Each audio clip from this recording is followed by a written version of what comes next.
Grand Fiesta. At sa katunayan po ay kami po lubos na nagpapasalamat sa MCGI sa pangunguna ni Kuya Daniel Rason dahil kami po ay naramdaman po namin, hindi lang po yung community ang nakaramdaman po ng kapulisan. Marami po silang naibigay sa amin na mga tulong from medical down, medical, dental, lahat na po yata.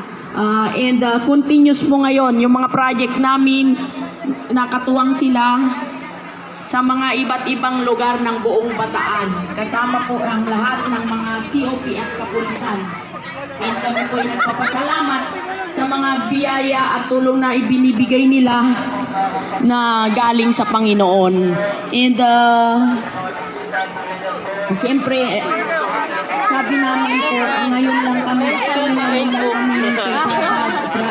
Kuya Daniel Rason nakakaramdam ng kapulisan ay nagiging parang special. Kasi po hindi po kami nakakaramdam yun. Ngayon po, kung sa totoo lang, marami pong naka-line up. Minsan, kung may mga dependents sila at maging sa community kung saan sa po sa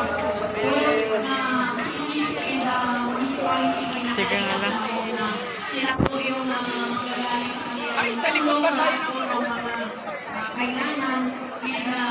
Ano ba kulay ng payong natin? Blue?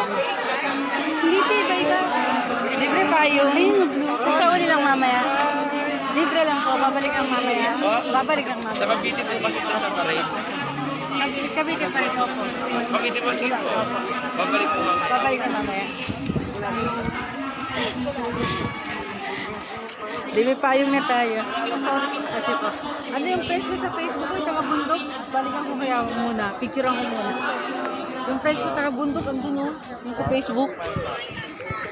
Maraming salamat po.